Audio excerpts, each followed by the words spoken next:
Hello again guys, hope you're well.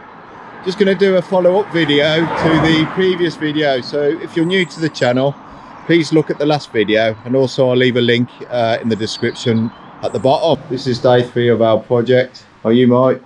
I'm good, thanks mate. Yeah, Yourself? good. Yeah, I'm good. Apart from all the news in the media this morning, but got to carry on, haven't we? Yeah.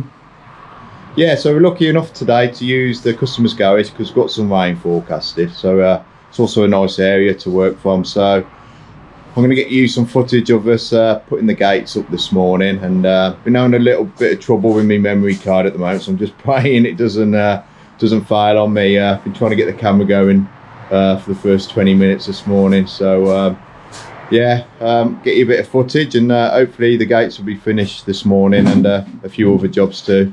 So see you in a bit. Situations like this, it's quite important just to take your time and think about everything you're doing, and double and triple check everything, because it's hard to go back on holes and that once you drill them. You know, you can put wood filler in and things like that, but you know, let's say small speed. So this is where we're at now. We're hanging the gate where the highest point is, which is this area of ground here. We've put a bit of timber underneath just to make sure we've still got clearance.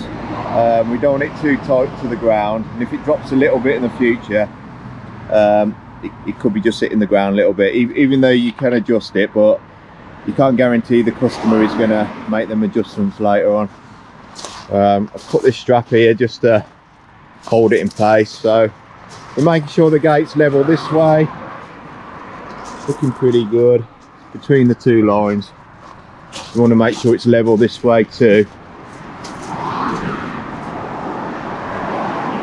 which is looking good. Keeping in mind we can still adjust this later on using this here,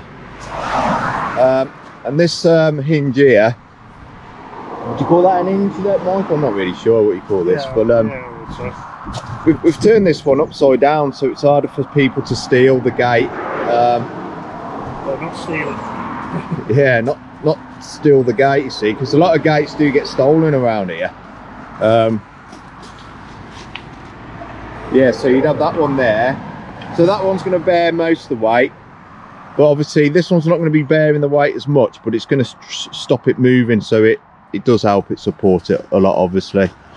So I think we're going to go with that, aren't we, Mike? I think so. Yeah, and I think while this gate's in position, we could mark and drill. Yeah, well, you might be able to just get the two in there. Yeah, what we've got to keep in mind though, we can't. It's not going to be easy to. The way we fitted this, we can't get the gate on after. So yeah, maybe. That's what I mean. Yeah, we can knock the screw and then tighten this off and turn it. Ah, yeah, I get it. Yeah, we can put the two there, can't we? And then turn the gate round. Yeah. Yeah. And then get in the other side. Yeah, we'll do it like that. Sounds like a plan, guys. Fingers crossed. It's looking all right. I like that height difference there. I think that looks okay. Yeah. So I'm going to just drill some holes in the centre of these brackets here, and then Michael can continue putting the coach screws in then, and we'll just do them with that ratchet. So guys, we fitted the first gate now, and I'll show you some of the issues we've had. So originally I fitted this above the root because this is the highest point, but when you close it, the gap looked quite big here. So I asked the customer if she was happy with that gap, and she said she'd prefer the gate to be a bit lower. So what we've had to do is unfortunately lower these. So we've got the old screw holes there, but I'm going to have to fill them with wood filler, and I think once it's painted you'd hardly notice them. Obviously you don't want to be drilling too many holes in there. So this is where we're at now, guys. I've fitted this gate as low as I can. I've took a bit of the root off the top of here. Not ideal to do that, but the customer was happy with me to do that because I want to really minimise the space I have between the bottom of the gate and the gravel here. But what I will do after, I'll just add some more gravel here just to raise it a bit so the gap isn't too obvious. But obviously you've got to fit the gate to the highest point, and the customer doesn't want the gates to open that way. So Michael's in here just getting the next gate ready. We went in here because we thought it was going to rain. Now it's quite sunny, so yeah, don't pay to look at the weather forecast sometimes, does it? What I've done here, I've just used my ratchet strap here, piece of wood behind it just to protect the gates, just to hold it straight, get a level.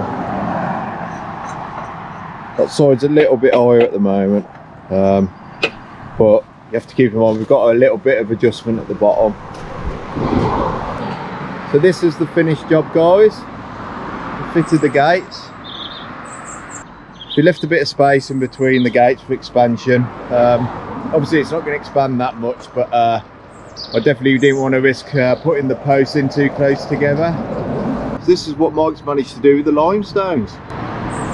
I was actually not here when Michael put these stones in. He cut some of them in half with the grinder as well, and anyway, when I turned up to have a look, I was really happy with what he done. Kind of fits in well. So this was the spare pivot we had left over, which filled that gap. And also, instead of putting a fence here, we just continued the beech hedge. That one.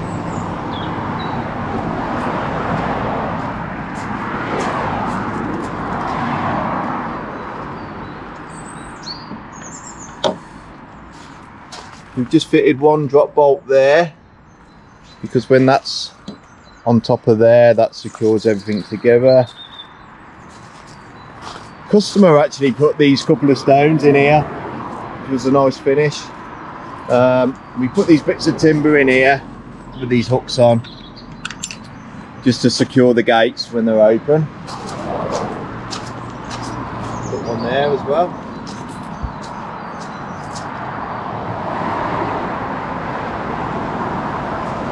And these are the privets Michael planted. He actually put the string line across there to get a nice straight edge. So we had to open this border up a little bit just to give them a bit more room to grow. And he's continued with them up here. So what we'll do as we go along is when these grow a bit higher, these privets here, we'll start putting them to the same height as these privets there.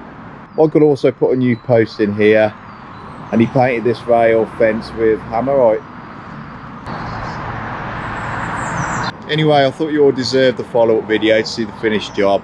Lost my focus a little bit when I lost the footage for the second day. So anyway, I hope you liked this video. Please give us a like, please subscribe if you haven't already, and yeah, I'll see you during the spring, and we'll definitely be making some more videos. So really useful for some of you guys out there, or some of you guys just thinking of starting a business this spring. So I'll see you in a bit.